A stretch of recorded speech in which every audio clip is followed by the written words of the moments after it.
సంవత్సరాల తరబడి ఎన్ని మందులు వాడినా మీ మోకాల నొప్పులు తగ్గట్లేదా? ప్రాణ పెయిన్ క్లినిక్ లో అత్యాధునిక చికిత్స. బిగ్ బాస్ విన్నర్ ఫలితాల సందర్భంగా అభిమానుల మధ్య ఏర్పడ్డ గొడవలకు ఆర్టీసీ బస్సులు బలయ్యాయి. ఈ ఫలితాలతో ఏమాత్రం సంబంధం లేని ఆర్టీసీ బస్సుల మీద అభిమానులు మరెవరో చేసిన దాడులతో 6 ఆర్టీసీ బస్సుల అద్దాలు ధ్వంసమయ్యాయి. దీంతో ఎండీ సజ్జనార్ రంగంలోకి దిగారు. దాడులకు పాల్పడ్డ రౌడీలెవరో పట్టుకుని తాట తీస్తామంటూ హెచ్చరించారు.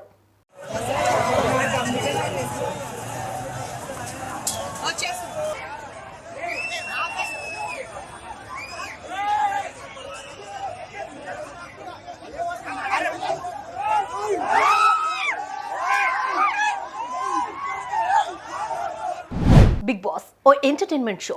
అలాంటి షోను వినోదం కోసమే వినియోగించుకోవాలి కానీ అభిమానం పేరుతో గొడవలు కొట్లాటకు దిగుతారా? ఏకంగా ప్రజల సొత్తు ఆర్టీసీ మీద దాడి చేస్తారా? చూస్తూ ఊరుకునే సమస్య లేదన్నారు టీఎస్ఆర్టీసీ ఎండీ సజ్జనార్.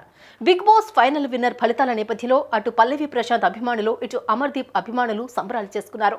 అంతటితో ఆగకుండా ఒకరి మీద ఒకరు దుర్భాషలకు దిగారు. గొడవలకు ఆజ్యం పోశారు.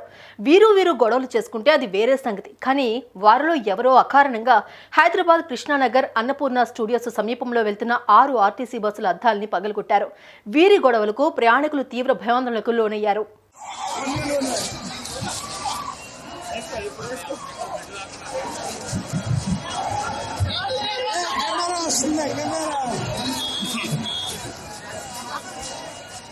దీంతో ఆర్టీసీ సిబ్బంది బస్సుల మీద జరిగిన దాడుల గురించి పోలీస్ రిపోర్ట్ ఇచ్చారు. అటు ఆర్టీసీ ఎండీ సజ్జనార్ కూడా రంగంలోకి దిగారు. అభిమానం పేరుతో చేసే పిచ్చి చేష్టలు సమాజానికి శ్రేయస్కరం కాదు. ప్రజలను సురక్షితంగా క్షేమంగా గమ్యస్థానాలకు చేర్చి ఆర్టీసీ బస్సులపై దాడి చేయడం అంటే సమాజంపై దాడి చేసినట్టే. ఇలాంటి ఘటనలను టీఎస్ఆర్టీసీ యాజమాన్యం ఏమాత్రం ఉపేక్షించదు. టీఎస్ఆర్టీసీ బస్సులు ప్రజల ఆస్తి. వాటి మీద గురి పెడితే చూస్తూ ఊరుకునే సమస్య లేదంటూ వార్నింగ్ ఇచ్చారు. అటు ఈ ఘటన మీద పోలీసులు కేసు నమోదు చేశారు. సీసీటీవీ ఫుటేజ్లు సేకరిస్తూ ఉన్నారు. బస్సుల మీద రాళ్లు విసిరింది ఎవరనేది శోధిస్తున్నారు. ఓ సిస్టమాటిక్ ప్రొసీజర్తో జరిగే ఎంపిక మీద ఇంత రాద్ధాంతం చేయడం అనేది కరెక్ట్ కాదంటూ నెటిజన్లు కామెంట్స్ చేస్తున్నారు.